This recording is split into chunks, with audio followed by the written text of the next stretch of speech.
Hello, everybody, and welcome back. Thank you for joining me tonight. I have something very special to share with you all. Many of you will have heard of Igor Burtsev, the renowned Russian homonologist, who has searched for over 6 decades for the answers to the many questions that we have when it comes to Bigfoot or wild man. Now, Russia has a long and detailed history of the forest folk. It's accepted that they exist here, and in most cases, seeing one is seen as a great privilege. Igor has not only travelled the world in search of evidence, he has also collected a great deal of habituation information. When we use the term habituation, we're describing a situation where the people on the land have known of or dealt with the creatures that exist within the woods. In some cases, this relationship, whether good or bad, can take place over generations. Igor is in touch with many witnesses all across the world. I asked him if he'd share a case with me that my listeners would find interesting. And I was amazed at the information and photographic images supplied, and I've put them here for you tonight so you can enjoy them. If you're listening on the podcast, there is a link below that will take you to the photographic images. I'd like to start tonight with one of Igor's most famous cases, the Carter Farm Bigfoot case, where a lady named Janice Carter was raised with Sasquatch creatures on her grandfather's land. Many decades before, her grandfather saved a small baby Bigfoot and helped it to heal. The case covers all of Janice's life and the life of the little Bigfoot. They named him Fox and they habituated until he passed away. The case has fascinated me for years, and it's one of the reasons I initially reached out to Igor in the beginning. He works on the case with another famous Russian homonologist, Dmitry Banov, and did that for years. Both Igor and Dmitry visited the Carter farm and spoke with Janice. They also saw evidence of habituation on the site. Janice explained that she first encountered a Bigfoot when she was 7 years old, and she was out playing on her grandfather's farm in rural Tennessee. She literally ran into one of the creatures. Frozen in fear, Janice was rescued by her grandfather, who rushed to her side and proceeded to stare the creature down until it moved away. A year or so later, her grandfather took her out to the top of a nearby hill to show her the creature again. He brought some table scraps with him to feed it this time. He sat the plate on the ground and he backed away while the large creature came forward and ate the scraps.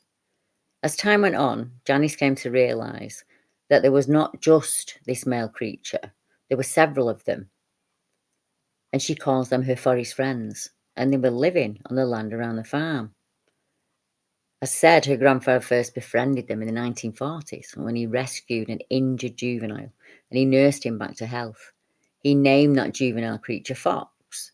When her grandfather became ill and could no longer go out, the creature would come and sleep under the family mobile home, sometimes destroying the underpinning and heating ducts.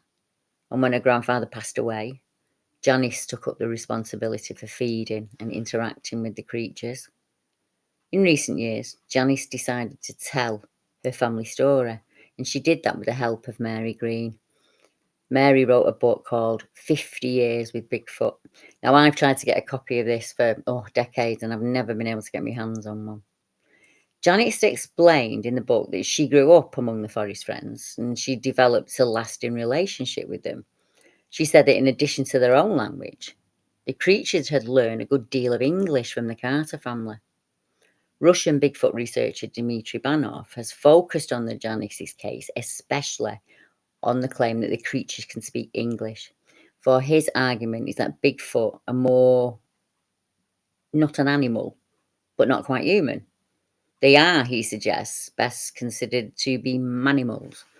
Now, the fact that Janice's grandfather could teach young Fox English and could coexist in a complex social relationship with a Bigfoot perhaps indicates that the creatures are closer to humans than any other known species.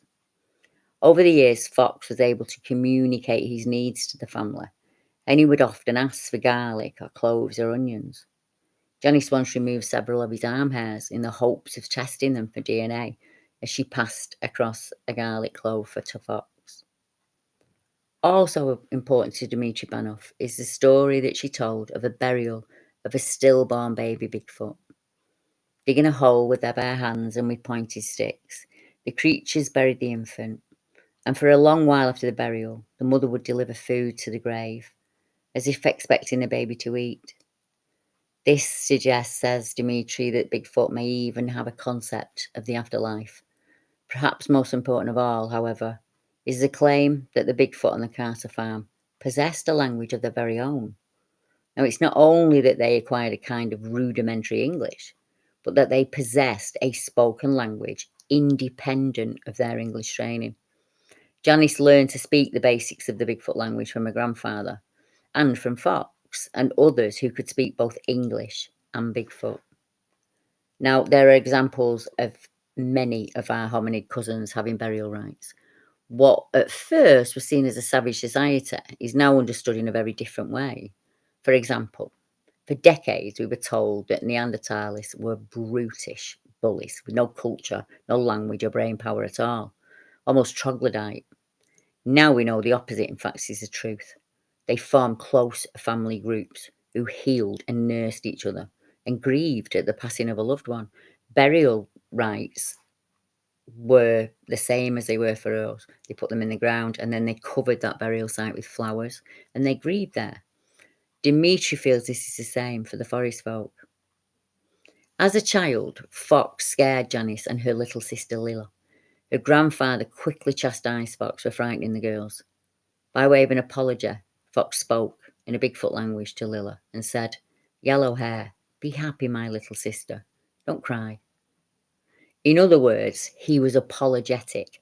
He tried to console little Lila that he frightened her, and he used her natural traits to calm her in a few touching words. Janice explained that the creatures exhibit very complex social and linguistic behaviour.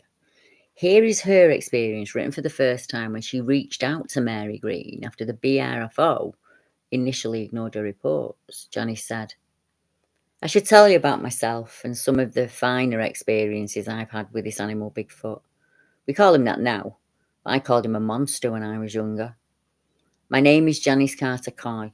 I now own and run an antique business, and I consider myself quite logical in most matters.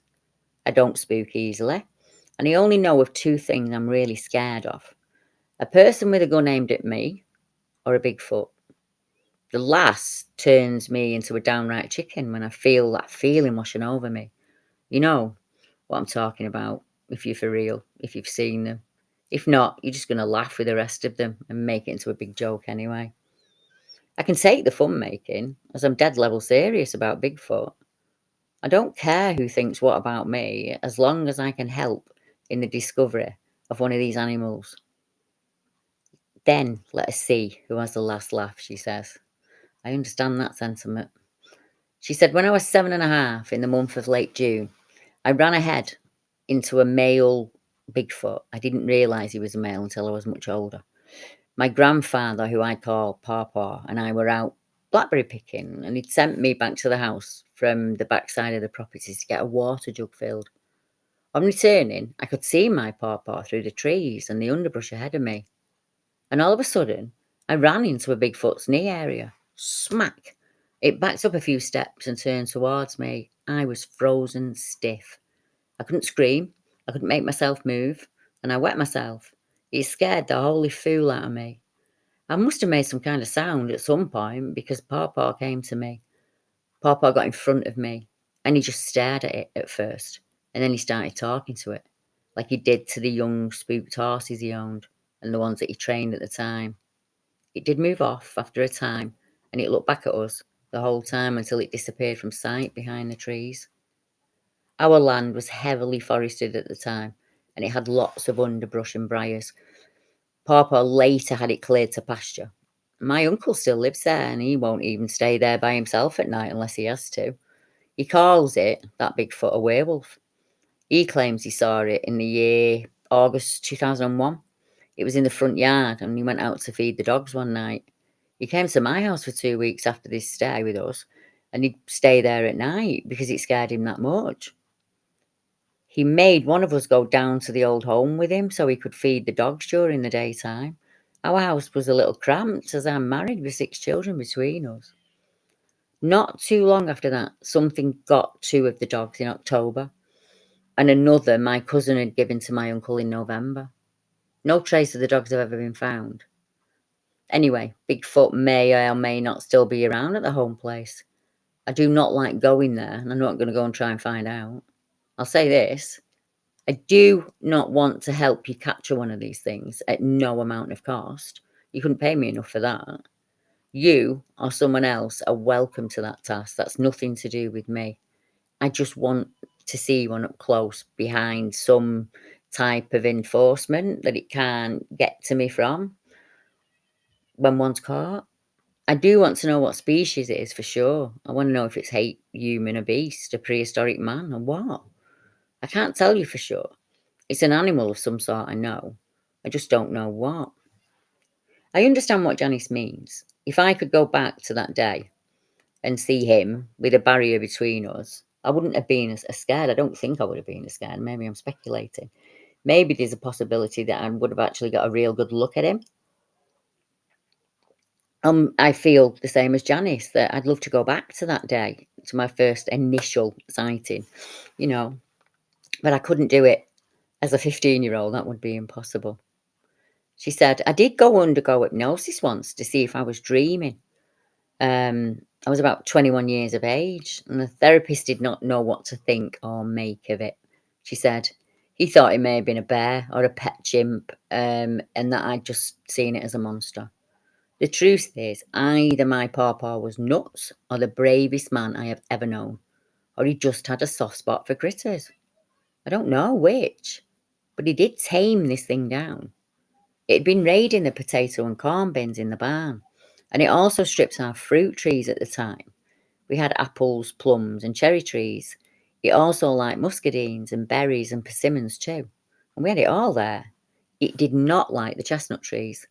Papa would get them the nuts, and he would take them out to eat them, but he wouldn't go under the trees. And I can't say I blame them, as you get needles in your bare feet, and they're a royal pain to pick out. I know this from experience. Pawpaw said he called it his fox, and I should do this too. Not to tell the rest of the family it was there because it'd scare them. I thought there was nothing like my grandfather on this earth. I thought he walked on water, and to this day he's still my hero. He'd gone out to a better place now, but he is still tops in my book, she said. So I just kept my mouth shut for a while. And then my little sister had it get after her one time when she was at the carport, and she got under the car at the same time until one of the men came out and it left. After that, we talked about it some to the rest of our family. My mum, and on a few occasions, she just thought we were making up a tall tale. Grandma and uncle knew better. Mum even saw it twice with me over the years, and she still called it a hairy man. It left a big dent in the top right side of a trailer one night in later years. I think it came to the house looking for Pawpaw, and then it'd go up under the trailer where Grandma and my uncle would be. My sister stayed with my mum after my Pawpaw got sick with cancer, and he finally passed in 1996. So this would have been 94, as he did all the chores up until then. He had an operation in August of that year, and another in the following August. I think Bigfoot was looking for Pawpaw to feed it, as this was winter and cold, and it may have even missed him. It did come to the house on several other occasions before that incident. Bigfoot at one time slept under Mum's trailer, and we had to keep putting up with the underpinning and taping it up on the heating ducts every day. Once it was still there when I went under to place the vent back up. I got Papa to come out and get it out from under the trailer that day. I'm sorry, but I just don't trust it not to kill me or someone else if you were to make it mad. I owned a pet shop in New York once. I had a spider monkey in it for sale, and it would tear you up if it smiled at it. It was very strong for its size, and I can just imagine the damage a Bigfoot could do if it was riled up.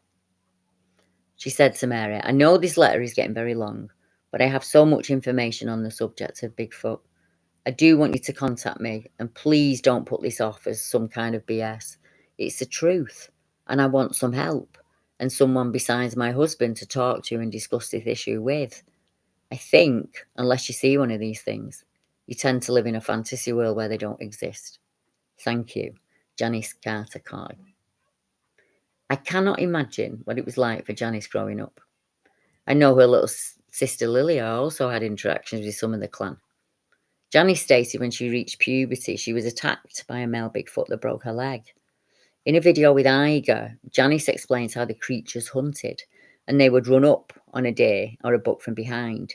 They'd place a hand under its chin and pull backwards sharply, breaking the spinal column. In 2012, the Bigfoot evidence received an email from a person who claimed to have attended the death of Fox on Carter Farm. Robert Lindsay also reported a week ago or so that Sally Raymer, Dr. Ketchum's former publicist, was also a witness to Fox's death. Here is the email and the post by Robert. I was part of the group that visited Fox while he was dying, and I needed to share this story. There was Sally Raymer, myself, and a few other people. I was invited because I work in the environmental field, and I'm open-minded about the existence of Sasquatch. I'd never seen one until that day, but I'd heard many stories about them in the area. I rode to the area with Sally and John. John's a biologist and a professor from Canada, and Sally later told me that he's regarded as one of the top researchers in his field. I didn't speak with the others as we needed to be quiet when entering the area, and we'd driven there in separate vehicles. We hiked into the area and saw a large hole. I was later told this was the hole where Fox would be buried upon his passing. This was located at the base of a rocky ledge. There were 3 or 4 trees by the ledge, and it was an area that would not wash away over the course of time from rain. The creatures bury their dead, and John began shaking when he saw the hole. He later said this was because he finally saw proof of what many people had believed for years. He walked past this area, and we saw a number of Sasquatch. A male and female were on each side of Fox, the juveniles peeking from behind trees. I then saw Fox had extremely swollen feet, and they looked almost like he was stricken with gout. His feet were bleeding as he lay on the ground, and we had to wait for him to make a sound, and then we approached him slowly. We each brought a gift or an offering for Fox. We stopped at a local store on our way to the area to buy some things. Fox had come to like over the years gingerbread and tobacco, and we carried each one, and we laid it next to him and went upon entering the area. The gift included a bag of chewing tobacco, some peanut butter, and some kind of shortbread. The bag of tobacco was opened, and Fox put the whole pouch in his mouth at one time. He didn't bother to spit, and he ate the peanut butter whilst also having the tobacco in his mouth. Fox spoke in a weird dialect with the occasional word of English. She said upon viewing Fox, John became very emotional and began to cry. He had a difficult time maintaining his composure, and tears were rolling down his cheeks. It was exciting and also frightening. I admit I was shaking the entire time, and I did not want to do anything that may anger them in any way. I did notice that the male Sasquatch are very dominant over the females. The male Sasquatch struck the female when she got close to the gifts of food that we brought for Fox, and he said, and became very, very angry. I wonder what that was like for them, going in, and seeing that. Not only are you discovering for the first time that these creatures that you've searched for your entire lifetime are actually real, but then the first interaction with them is the death of their leader. It must be incredibly moving for the people, and something I would imagine they would never forget. Now we go to some of Igor's reports that he's taken in Northern Europe, and you will see the similarities. Please excuse some of the grammar in tonight's tale, as the story is being translated into English from the local Russian dialect, as it takes place in Chelyabinsk, near Russia. Now, Natalia Puzanova has been interacting with a number of creatures on her home property, which is situated in a very rural area. Natalia used the name Leshunya to describe the wild man that she was gifting and communicating with. Natalie said, I've known Leshunya for around 20 years now. His height is more than 2 meters tall. His hair is auburn, or rather the colour of a good cognac. Leshunya has a family. His mate is known as Leshiha, and there are 2 children that I've seen them with. He understands people when they speak, but he only speaks to me with telepathy. I can't hear them with my ears, but I can hear them with my mind. I didn't see them all together always. At first, I did not see him at all, and then I'd see him once or twice. Sometimes with Leshunya. Sometimes with one of his children. I noticed their tracks too, and the trails that they made would always lead to the marshy area. I liked to leave foodstuffs out for him. I wanted Leshunya to trust me, so I chose one place by myself that I felt would be a good area to leave gifts and for me to watch them away from people. I know a lot of things about him now. I've never collected them specifically for evidence. It just was fun to watch him in the forest. I don't care about footprints and hair samples. I just want to be friends with him. I want to visit as a friend would, talking, feeding, scolding him for his trash. I've seen a lot of things, Igor, so I just do not know what you may be interested in. Igor let Natalia know that he was interested in any or all information that she may have. What was it like to interact with these creatures? How does she feed them? What gifts does she give them? And Natalia said, I often take food down to the river. I go 2 or 3 times a week, just walking in the forest on the edge of the swamp. And I leave Leshunya a bag with the food inside. I sit and I wait for him, and then he comes and he takes the contents of the bag.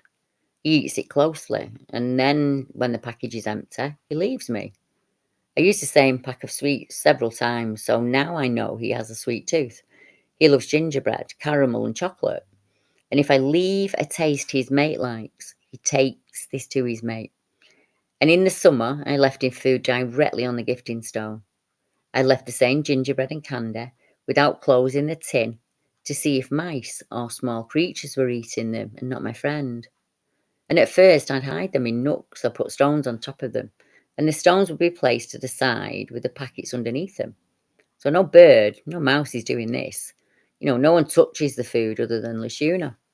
And once we had to go to another place to give gifts. All the food that I left him at the same time was untouched, even the cakes and a meat pie which he loves. Someone apparently alerted him or warned him that maybe this food was not safe to eat.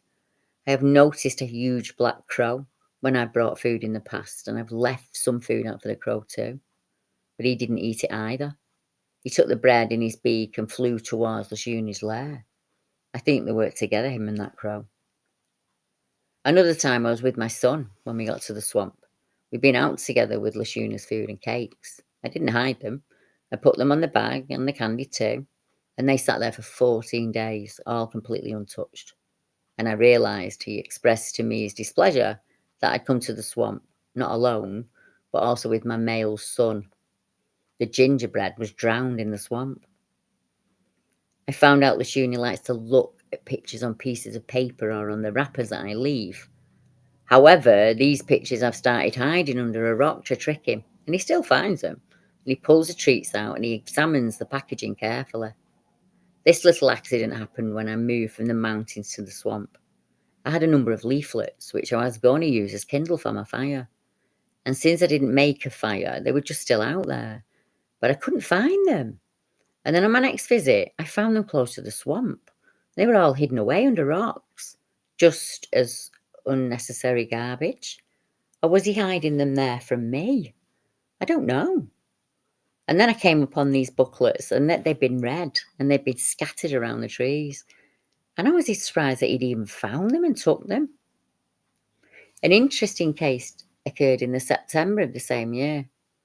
I came to the forest and I was astonished to find next to his dining room 2 dozen broken birch trees, many of them with green foliage. I was shocked by the broken trees. There was such a number of them. They're green and thick, and I think he broke it yesterday or the day before, as the break was fresh. I was here 2 days ago, and there was not such a mess as now. And why the whole series of birches? Why not just 1 or 2? I thought maybe he blocked the way to avoid people, with the broken birches. But people actually go there very rarely. It's high up on the mountain. That's why I chose this place for gifting. It's not easy to get in there if you don't know the tracks and trails. There are the most difficult banks to climb. I just do not understand how you can break such thick, fresh birch. It's impossible. And then it dawned on me. Eureka. He's a Leshiha, and he's bending and breaking trees. Now, for context, the Russian names for their wild folk are many, but most folk recognize the names Alma, Almas, Leshi, and Puka. all half human, half animal creatures that live in the woodlands. In history, it said that the Leshy would come down from the hills at night and steal and feed on the crops. Natalia is explaining that at first she thought her finds and gifts were being left and taken by mice and birds. So she set a pattern of stones out on her food gifts, and she'd leave for a few days or hours, and when she returned, the stones would be lined up and the food would be gone. Some of the wrappers would be clearly left empty, and yet others would vanish, which Natalia believes was for the other members of the clan to eat. Over time, she would catch a glimpse of her cognac-coloured wild man, and he would quickly eat his food, hide the wrappers under stones and rocks, and then take off into the woods. Natalia at first was put out by his littering until she realised he was just mirroring her behaviour. So she set about leaving her gifts in stranger and hardy places to get to, and the game would carry on. Igor asked Natalia if this was the first time she was aware of the creature in the area, and she explained that she'd always known. Most of the people around here knew. Her first personal encounter happened when she was quite young. Natalia explained, "You asked when I first saw them. Well, it was a very long time ago when I was young. Myself and my friend Svetlana went into the forest looking for ripe strawberries to pick. We began to collect them from the area around the swamp on the opposite side, closer to the village. And as we were picking, I heard the crackling of trees in the swamp. Something was moving in there, so I got up and I saw something the colour of red wool. I thought it was a cow that was lost in the forest. I just shrugged it off and continued to collect strawberries.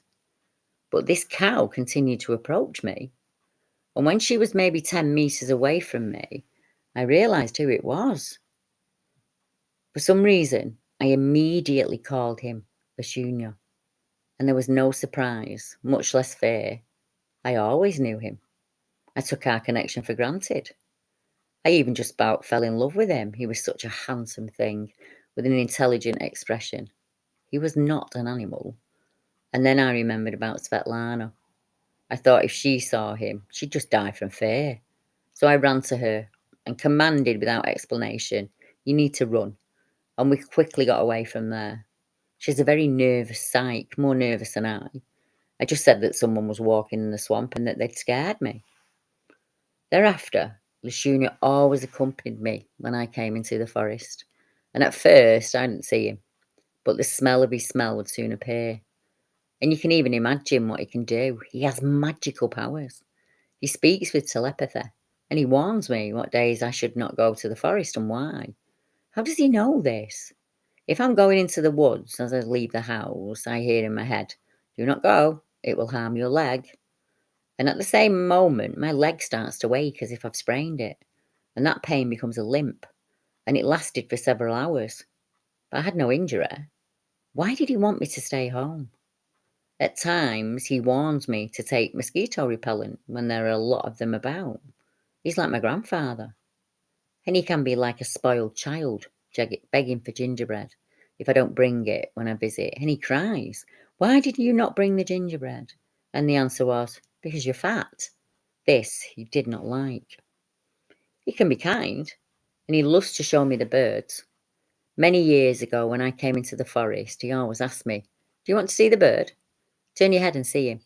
And there, sitting next to a big branch, would be a huge black cock crow. And at the lake, I always met birds with him. We'd sit close to an eagle or a strange black woodpecker, or a jay perched near the nest of Leshunya, and I wouldn't want to leave. Natalia said Leshunya showed her more and more of his new constructions, made from the wreckage of branches, sticks, and even tree trunks. At first glance, it looked like natural formation, but a closer look shows that they are tree trunks and they've been formed, they are handmade. And you can see in them that some of them, there's a kind of language or intelligence. Sometimes it's just a show of force, perhaps as there would be, twisted and squashed thick branches or trunks. Sometimes they would look like intricate constructions, and sometimes even artworks. And among them, there are clear signs that they carried some information to an unknown us. I asked Natalia to describe her home, the village, and the mountains and the woods. She said, The village in which I live is the most amazing place. I moved here, but I was born in Chablinsk. Only when I moved here did I begin to understand Bazov. I saw what others did not. I wanted to live in the world beyond the towns, and this place is closed off from everyone. It's very remote with little resources to hand, so it's also called a black spot, or a point not of importance to the planet of outsiders. Most people are scared to come here, and here I found my paradise. I found my habitat. I never want to leave these woods, so I feel well here, complete. My favourite habitat is the woods, and apparently for me, it's a time when I want to share my knowledge of the beyond. I want to show my handsome Leshunya too. He's kind. Don't make him angry. Don't try to hurt him. Otherwise, you can perish in that forest. It is impossible to cheat him. He sees and feels all in advance, and I was given such a gift by him. I can sense all of the things that he senses, even those that I won't meet until the future. I'll explain. One day we were in the forest, and I smelled a beautiful smell. It was one I didn't know, but it turned out to be the smell of a perfume that I bought myself many years later. If I feel the sense of Leshunya, I have everything inside go calm. He soothes me. We're just friends, me and him. I'm his best friend. So he trusts me, and I trust him. So many years now we've been friends, and he continuously surprises me with his magical powers. Here's another example. I went looking for mushrooms, but I only found a little gathering. It's not really enough for what I wanted. And he said, "Why have you picked so few?" And the answer was, "There isn't enough." And suddenly I see by every tree white mushrooms. I cut them and sliced them, and I ate them on the lake. And I turned to sit down on the stone, and again, all around me was full of white mushrooms. I left a bag near the stone and began to cut as many mushrooms as I could. And then I came back to that bag, and I shivered, as next to it was the largest mushroom I've ever seen, and it wasn't there seconds ago, and it's already fully grown. In our folklore magic, there is a Leshy spell, and it says a Leshy is over you like the cross is over a church, meaning he looks after the forest dwellers. That's why they all serve him. Ravens bring him food. Woodpeckers remove larvae and give them to him. Well, that's my opinion, she said. Igor asked Natalia what it felt like when Leshunya communicated with her. Did it come in feelings? Did it come in words? And Natalia said, "I hear his words in my head. There's a heavy feel, a warmth. I think of him and he appears. You do not have to hunt to find them. Just let them know you have an interest in them, and they'll find you if they want to." She said, "I'd like to explain a little bit about their home and how they live in the forest. They have a dungeon dug out, or a pit in the ground, and each family has its nest that was dug large enough for them, and then covered with sticks and leaves." At this point, I kind of reminded of Igor's Xana's dugout. And if you don't know the story of Xana, the Russian wild woman, you can find the details on Google. And it's a case Igor has worked on for decades. Xana was sold to a rich landowner. He built her a cage, but she preferred to sleep in a small dugout pit in the ground. She birthed 8 children, only 4 survived. And their descendants still live in the region to this day. Natalia explained, "I went online and I listened to the noises of Bigfoots that people had said, and nothing really caught my attention until one. And I realised on hearing that I hear it most days. I'm just so used to it, I never realised. It sounds all the time on the mountain in front of my house. I hear it at night, even with the windows closed. But I didn't think that this was Leshunya. Only once I realised it was his voice, and I sensed that it was him. And the sound is like a big, long, drawn-out ooh." Over the years of dealing with Leshunya, she said, I began to understand that the structures that he creates, their type and form, carry information. She says, "I'm an experienced palmist. I work along the lines of the palm, like a book, and I can read fate. And these constructs, these things that he makes, I also learn to read them like a book, and what he plans or what makes him mad. I have long learned to understand his thoughts and actions just by tuning into him. For example, he does not like it when pine trees are cut, and he expresses his discontent by wringing the tops of the pines or even twisting them in their entirety. And this is why there are very, very many creased pines here on the land. And sometimes he hangs on birches branches. He will put the prickly needles of the bough, and this is also his way of showing indignation. Those arches, this is his greeting. A square is his protection. He feels he's protected in this position. The whole forest is divided into sectors, and in each sector there are arches, pointers. An arch is a sign of welcome, a sign of respect and care towards people. A high arch means a great site for people to walk where there are no crevices. A shallow arch means a small territory, after which obstacles begin to be dangerous for the humans in the area. Humans just can't read these signs. I know people all across the globe are trying to work out what these signs mean. And are they a language in itself? Like the earliest written language known to man, called the Vinca Code? Vinca is found written in caves across Europe, and before man declared borders, the Leshiha were free to roam wherever they wanted. Some people believe they even crossed the ice bridge into the UK. In our next case shared by Igor, we go to the Vinnytsia region of Ukraine, where we look at the evidence finds and the interesting observations of Zika Mazur. Now, despite his young age, he has already had many years invested in the subject, and he has collected various data about hominids. Zika began to notice signs of visiting close to his village near the forest by these mysterious bipeds, namely those most notorious broken branches and trunks of trees that you find. Later on, such signs began to appear in the garden of Zika's home, so we did not even have to go out often into the forest to find them. It was enough to go out into the garden. But in the summer and autumn, the question of the presence of hominids was still in dispute, still up in the air. But with the onset of winter and the formation of snow cover, doubts have disappeared as large footprints with clear fingerprints begin to appear in the snow. The footprints left by the wild man match those the world over, said Igor. In our last case from Igor, we go to the foothills of the Ural Mountains, and we meet a man who has ongoing interaction after he freed a young Bigfoot from a bear trap back in 2008. Local eyewitness Alex Cherepavnov was 14 while untrapping his baby Bigfoot that he now calls Greg, and he's now 29. Alex freed the wild man from a bear trap in August of 2016. Alex was then 22, and he was driving on a rural road with 3 girls when suddenly they hit somebody. They stopped to look out to see who they'd hit, and they saw a huge forest person. Not the one saved by Alex many years ago, but another one entirely.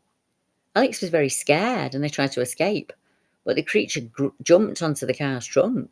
It broke all of the hind glass and it fell down onto the ground, and Alex had to drive away. Iger stated, since that event, Alex has had several encounters, and I've had several expeditions there in July and November of 2020. And in December of 2021, I went there also.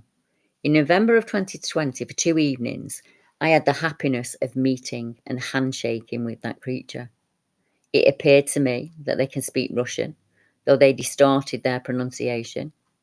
And in May of 2021, while being in Colorado at the conference, we arranged the phone session with one of the creatures in which David Powell-Ides and some others took part.